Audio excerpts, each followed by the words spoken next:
Hey Dreamer, please. Hi guys, welcome back to my channel. I took some time during this lack of content period to make this video.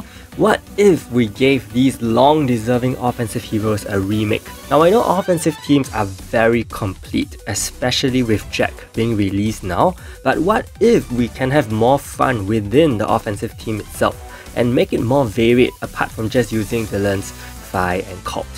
So let's jump right into our first remake for Mist. You guys should know how much I want a Mist remake.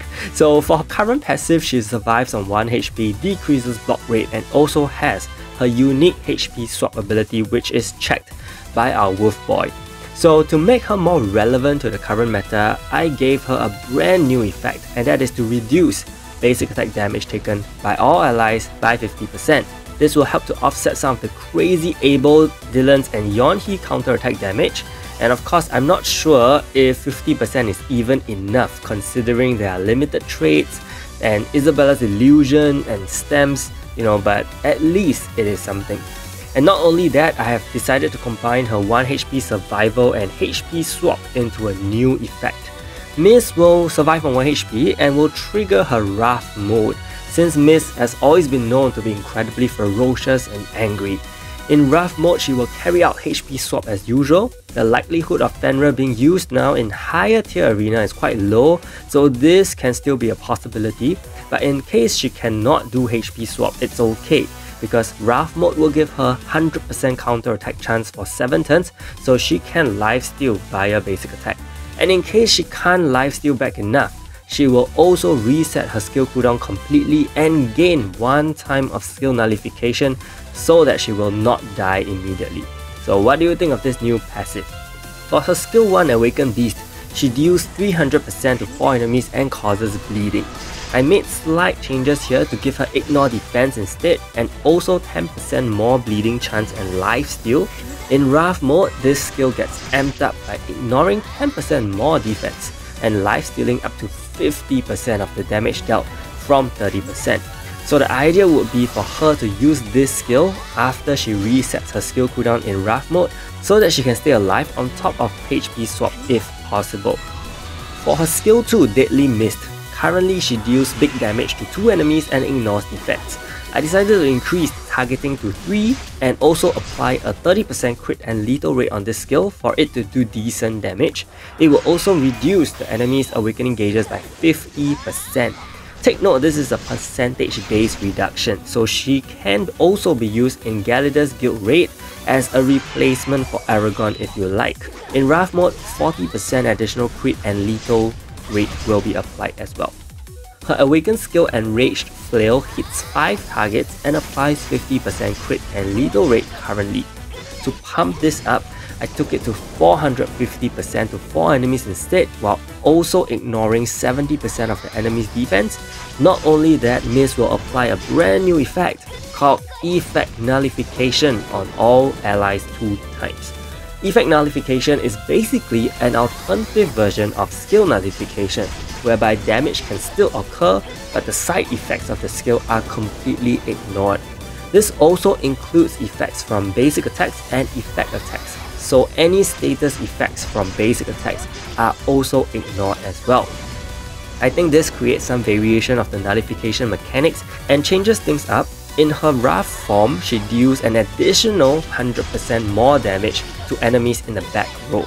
This was taken from the animation where she swings her flail super far, so I felt that the further the enemy, the more force the flail will generate and hence more damage will be done on the back row. Then we come to her exclusive item. Previously, she was able to increase crit and lethal rates of her allies by 50% when she used her skills. Of course, this was pretty decent, but I revamped it to give her skill 2 Chain Attack. Remember, it can decrease awakening gauges by half. So I buffed her counter attack damage as well so that it goes very well with lifesteal. And for her passive, I gave her something similar to Abel, and that is if the enemy has 1 universal hero on their team, she resets her awakened skill, which means dishing huge damage and also applying effect nullification 2 times again. Powerful, eh? Lastly, for her effect attack, she used to be able to block awakened skill gauges from filling up, but since she can already reduce awakened skill gauges with her skills, I felt that giving her recovery block would be much better.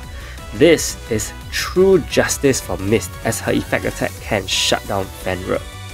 Overall, I think this Mist will be able to bring good utility to teams, not just offensive ones, but possibly feature in Magic and Universal teams as well. Next up, we have the mighty Lu Bu, who has not been used for a very long time. His current passive reduces the amount of magic damage he takes and provides suffocation resistance for offensive allies. Clearly, this was used to directly counter Tara back then. He also decreases physical attack and block rate of universal type enemies by 50%. Now, as good as this sounds, it isn't very useful since the main damaging universal heroes are magic users like Wukong and Abel. So here's his huge revamp, which makes him capable of being that legendary mighty warrior once again. He gets complete skill damage immunity if no ally on his team has died. He is, after all, the greatest warlord in Chinese history, so I figured how can I convey the idea of a commanding general into the game? You may think this is insanely OP, but honestly we all know how frail offensive heroes can be, isn't it? And he can still be countered by enemies, so Abel could still wreck him. Well, unless you run him in an immortal team with Fi and Teo. Yeah, and also take note that this isn't skill nullification because he can still be affected by skill effects like statuses, dimensional attack, and Agnes Flame. Moving on, I improved his universal enemy counter to also include magic attack, but changed block rate to lethal rate because I also imagine him paired up with Gerard, who reduces crit rate, and they can create a semi-bulky offensive concept team. I also extended his counters to deal with magic enemies because magic heroes are just way too OP, especially with Anti around, so the faster she can be dealt with, the better for you. Lastly, I was thinking what's the most effective way to really revamp offensive teams. The best way would be to create the second generation of buff block leaders. My rationale for this is so that some players can use Lu Bu offensive teams and some can still use Dylan's offensive teams. And I think this is the only way to allow diversity given the current context of the game. So for his skill 1, it was previously a strong but horrible single target skill, which was really RNG based because it could mean you deal no damage for the entire turn. And there was no utility on that skill as well. So I decided to make it hit 3 targets with the highest defense, and Lu Bu will also apply block nullification on them. For his skill 2, it previously dealt 400% with 5 enemies, reducing their block rate and defense as well. While it was a pretty decent skill, I wanted to revamp this to make it more Lu Bu in nature. He will deal 400% to 3 enemies with the highest attack, and with a skill called Scales of the Sun, I also gave him burn capabilities. Not only that, for every dead enemy on the enemy's side, the skill will ignore 10% defense for all remaining enemies. So in a 5v5 context, this will go up to ignore defense of 40%. To add on, do you guys remember what Mercure can do? It deals explosion damage, which is based on the number of dead enemies. So I reused this on Lu Bu since Lu Bu should gain morale with more enemies defeated. Lu Bu will deal additional 10,000 fixed damage on the remaining enemies alive if one enemy is dead. If there are 2 or more dead enemies, then he will deal 2,000 additional fixed damage. For his awakened skill, which used to do fixed damage and was completely sad, I've changed it to an AoE percentage based skill while retaining the height review effect, as I think that is actually an important effect to have these days. Of course, this seems a little underwhelming still, so that's why on his exclusive item, I decided to bring over a mechanic from the KR server, and that is to deal fixed damage based on a percentage of attack.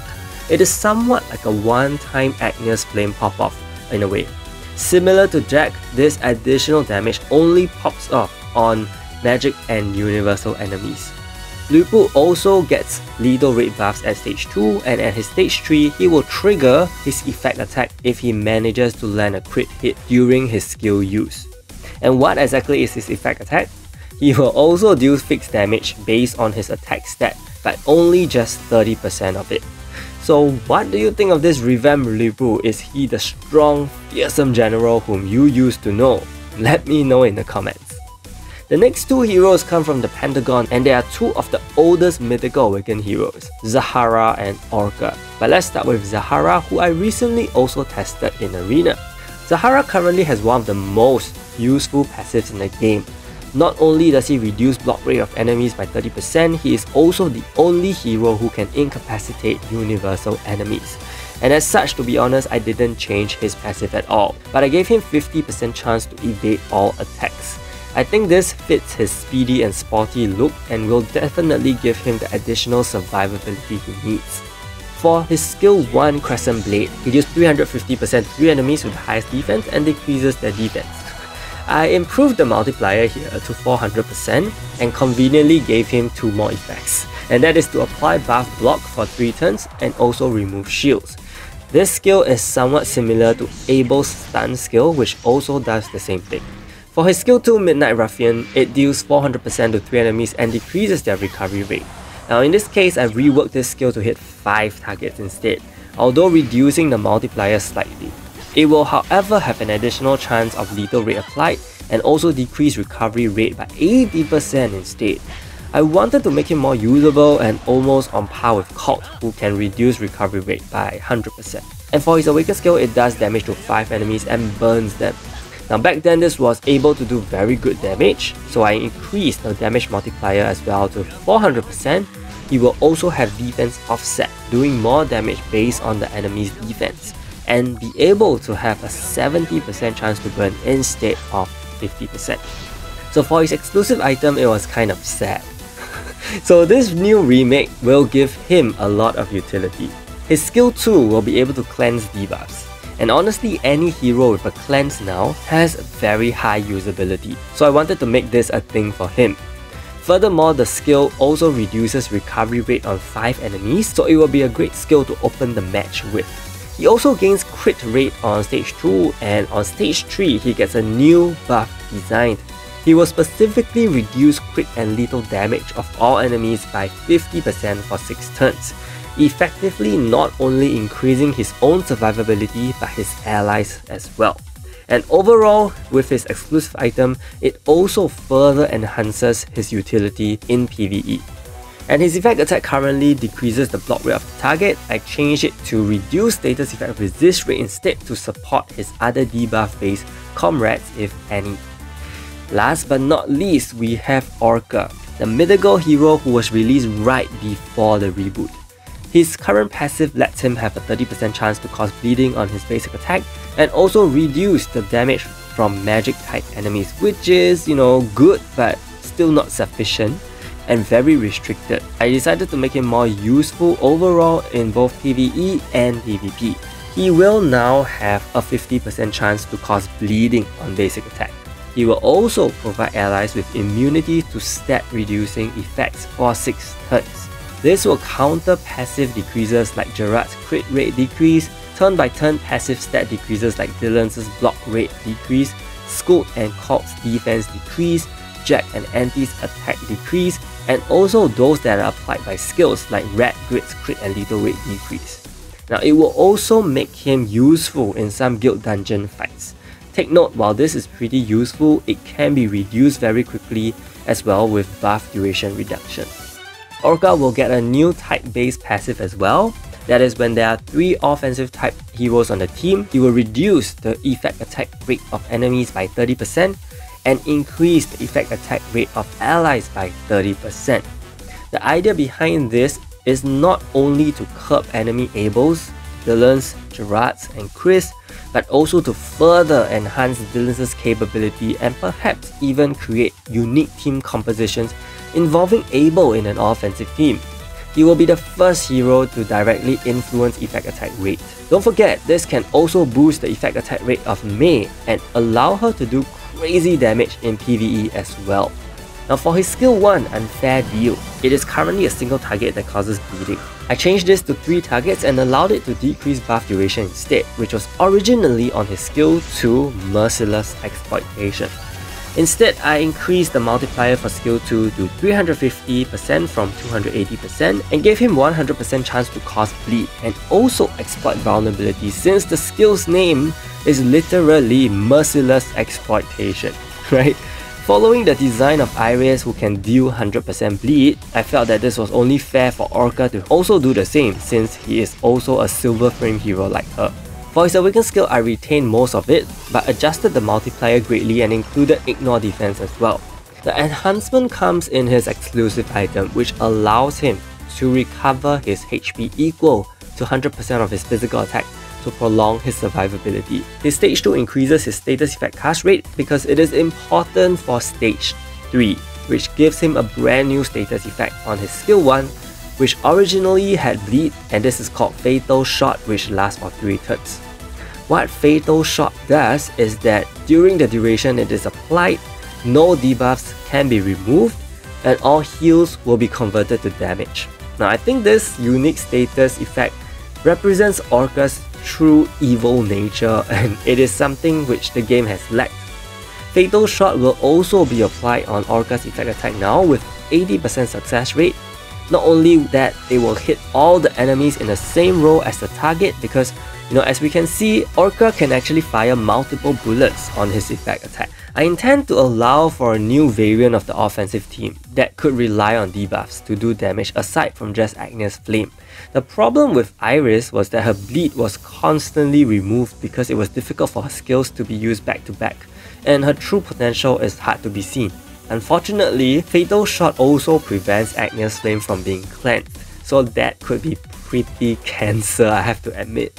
But hey, Orkah will be used well. So let me know what you guys think of all these remakes for these old offensive heroes.